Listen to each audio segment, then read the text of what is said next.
एक European union के passport के होने के बहुत फ़ायदे होते हैं। ये आपको social, economical, personal security provide कराता है। इसके अलावा आप पूरे यूरोप में कहीं पे भी काम कर सकते हैं, रह सकते हैं, और दुनिया की अधिकतर कंट्री में भी आप वीज़ा फ्री ट्रैवल कर सकते हैं। तो इस वीडियो में देखते हैं इस यूरोपियन यूनियन के पासपोर्ट के फ़ायदे और क्या क्या तरीके हैं इस पासपोर्ट को लेने के। पासपोर्ट रैंकिंग की बात करें तो EU कंट्रीज टॉप 20 में आती है, और उसमें से भी सबसे ऊपर है इटली, फिर जर्मनी और स्पेन। और अगर एक बार पूरी लिस्ट की बात करें तो टॉप 20 में ये सारी यूरोपियन यूनियन कंट्रीज़ हैं। और इसमें इटली की बात करें तो दुनिया की 200 कंट्रीज़ में सिर्फ 28 कंट्रीज़ ऐसी हैं जहाँ पे इटली वालों को वीज़ा लेने की ज़रूरत है। मतलब 172 कंट्रीज़ में इटालियन पासपोर्ट को वीज़ा की ज़रूरत है ही नहीं। यहाँ पे इंडियन पासपोर्ट की रैंक को कंपेयर करें तो इंडियन पासपोर्ट की रैंक है 80th, और 57 कंट्रीज़ में इंडियन जा सकते हैं विदाउट एनी वीज़ा या फिर वीज़ा ऑन अराइवल। और इसके अलावा अगर आपके पास EU का पासपोर्ट है तो लगभग 50 से 55 कंट्रीज़ में तो आप विदाउट पासपोर्ट भी जा सकते हैं, सिर्फ अपने नेशनल ID लेके, जैसे अपना आधार कार्ड होता है। तो कुछ 50 से 55 कंट्री में तो आप वैसे ही ट्रैवल कर सकते हैं विदाउट एनी पासपोर्ट। और अगर आपको एक बार यूरोप की सिटीजनशिप मिल गई तो आपको काफ़ी सारे बेनिफिट्स भी मिलते हैं, जैसे कि health care, social security, pension, retirement, काफ़ी सारे बेनिफिट्स मिलते हैं। लेकिन इसके सिटीजनशिप बनने के काफ़ी सारे क्राइटेरिया हैं, काफ़ी सारे क्वालिफाइंग के थ्रू आपको जाना पड़ता है। तो अब एक एक करके देखते हैं कि कैसे आप यूरोप की सिटीजनशिप ले सकते हैं। तो टोटल 4 तरीके हैं यूरोपियन नागरिक बनने के, उनको एक एक करके डिसेंडिंग ऑर्डर में देखते हैं। मतलब फर्स्ट मेथड जो है उसमें सबसे ज़्यादा टाइम लगता है सिटीजनशिप मिलने में, और लास्ट मेथड में सबसे कम टाइम लगता है। तो पहला मेथड है सिटीजनशिप बाय नेचुरलाइजेशन। इसका मतलब है कि अगर आप यूरोप की किसी कंट्री में लिमिटेड ईयर्स के लिए रह चुके हैं तो आप डायरेक्टली सिटीजनशिप के लिए अप्लाई कर सकते हैं। अब हर यूरोप की कंट्री का अलग अलग ईयर्स का क्राइटेरिया है, मतलब 3 साल से लेके 5 साल, 7 साल, 10 साल का भी क्राइटेरिया है। तो कौन सी कंट्री का क्या क्राइटेरिया वो आगे चल के बात करेंगे। लेकिन ये मान लो कि अगर आप किसी कंट्री में, जैसे स्वीडन में 3 साल के लिए वहाँ पे काम कर चुके हैं, या फिर नॉर्मल एक टैक्स दे के वहाँ पे 3 साल के लिए रह चुके हैं, तो फिर आप सिटीजनशिप के लिए अप्लाई कर सकते हैं स्वीडन जैसी जगह में 3 साल स्पेंड करने के बाद। और इसकी फर्स्ट स्टेप होती है वर्क वीज़ा। जैसे अपन ने पिछले वीडियो में बात करी है वर्क वीज़ा के बारे में डिटेल में। तो वर्क वीज़ा आपको कैसे मिलेगा, आपके पास जॉब ऑफर होना चाहिए और आपका एम्प्लॉयर रेडी होना चाहिए आपको स्पॉन्सर करने के लिए। तो आपको वर्क वीज़ा मिलता है और उसके बेसिस पे आप वहाँ पे काम करते हैं, और काम करते करते आपको 5 साल 7 साल हो चुके हों, then you can apply for citizenship in this method. और 2 टाइप के वीज़ा के बारे में और बात करे थे पिछले वीडियोस में। एक था जॉब सीकर वीज़ा और एक था डिजिटल नॉमेड वीज़ा।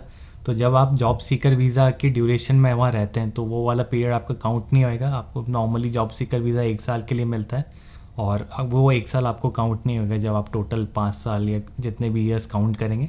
और सेम वे डिजिटल नॉमेड वीज़ा लेके अगर वहाँ आप रह रहे हो 2 साल 3 साल के लिए, तो वो वाला पीरियड काउंट नहीं होएगा सिटीजनशिप के ईयर्स को काउंट करने के लिए। और ये नेचुरलाइजेशन वाली सिटीजनशिप सारी यूरोपियन कंट्रीज़ प्रोवाइड कराती है विद नो एक्सेप्शन। सबका बस ड्यूरेशन अलग अलग है, 3 साल, 5 साल, 7 साल, लेकिन सारी कंट्री को प्रोवाइड ही कराना पड़ता है ना। अगर कोई वहाँ पे ऑलरेडी इतने साल रह चुका है, काम कर चुका है, then the person deserves to be a citizenship of that country. और मेथड नंबर 2 है सिटीजनशिप बाय इन्वेस्टमेंट। ये वाला मेथड कोविड के बाद बहुत फेमस हुआ क्योंकि गवर्नमेंट को भी फंड्स की ज़रूरत थी, और जिन लोगों के पास फंड्स अवेलेबल था उनके लिए बेस्ट तरीका है। कोई आपको वर्क वीज़ा के लिए अप्लाई नहीं करना, कुछ नहीं करना, आप बस अपना फंड्स इस कंट्री में इन्वेस्ट करो।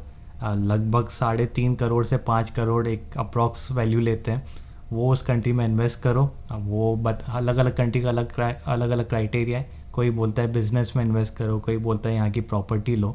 तो वो लेने के बाद आपको गोल्डन वीज़ा मिलता है, और गोल्डन वीज़ा पे एक ड्यूरेशन होने के बाद सेम वे नेचुरलाइजेशन से आप फिर सिटीजनशिप के लिए अप्लाई कर सकते हैं। इस मेथड से कुछ 3 से 5 साल में आपको सिटीजनशिप मिल सकती है, और हर कंट्री का अलग है। जैसा मैंने बताया, तो माल्टा की बात करें, माल्टा बोलता है हमारे कंट्री में आप 7 लाख यूरो स्पेंड करो और आपको 3 साल में इसकी हमारी सिटीजनशिप मिल जाएगी। और वहीं अगर आप थोड़ा सा ज़्यादा 7.5 लाख यूरो स्पेंड करोगे तो हम आपको 1 साल में भी दे सकते हैं। पोर्चुगल बोलता है कि आप 5 लाख यूरोस हमारे रियल एस्टेट प्रॉपर्टी में इन्वेस्ट कर दो और हम आपको 5 साल में सिटीजनशिप दे देंगे। और स्पेन, जर्मनी, ग्रीस सब बोलते हैं कि हमारी कंट्री में इन्वेस्ट करो और हम आपको कुछ साल बाद सिटीजनशिप दे देंगे। ग्रीस का जो अमाउंट है वो सबसे कम है, कुछ 2.5 लाख यूरोस है। वो अगर आप इन्वेस्ट करते हो ड्यूरेशन थोड़ा ज़्यादा है, वो 7 साल में सिटीजनशिप देते हैं। तो हर कंट्री का अमाउंट अलग है और ड्यूरेशन अलग है, लेकिन आप इन्वेस्टमेंट करके डायरेक्ट वहाँ रह सकते हैं गोल्डन वीज़ा के थ्रू, और थोड़े साल बाद अप्लाई कर सकते हैं सिटीजनशिप के लिए। थर्ड मेथड है कि आप यूरोप गए काम से या घूमने के लिए, टूरिस्ट वीज़ा पे या वर्क वीज़ा पे,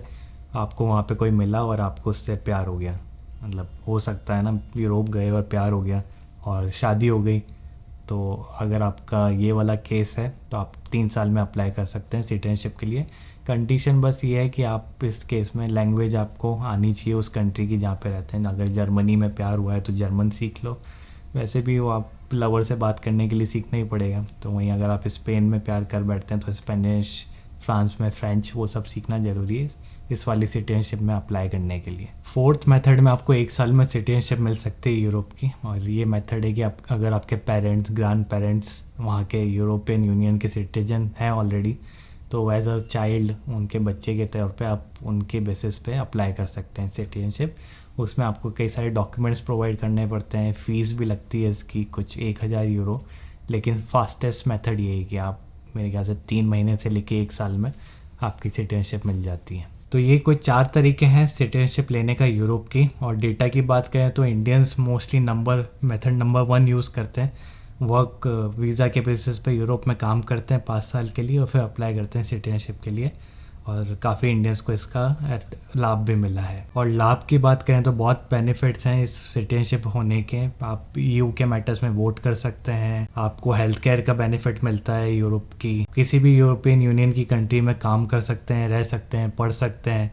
अगर आप कहीं ट्रैवल बाहर कर रहे हैं और कहीं पे अटक गए, कुछ प्रॉब्लम फंस गए, तो आपको यूरोप की कंसुलेट आपको हेल्प करती है। तो ऐसे करके खूब सारे बेनिफिट्स हैं। और कौन सी कंट्री कितने टाइम में प्रोवाइड कराती है वो सब मैं फॉलोअप वीडियो बना रहा हूँ एक, उसमें मैं बताता हूँ कि कौन कौन सी कंट्री में आप इजीली ले सकते हैं सिटीजनशिप वहाँ काम करने के बाद या फिर वहाँ रहने के बाद, या कितना इन्वेस्टमेंट लगता है कौन सी कंट्री में। आने वाले वीडियो में वो वाले टॉपिक पे बात करेंगे। और अगर आपको और कोई तरीका भी पता है सिटीजनशिप लेने का तो शेयर करना कमेंट में, तो सबके लिए हेल्पफुल रहेगा।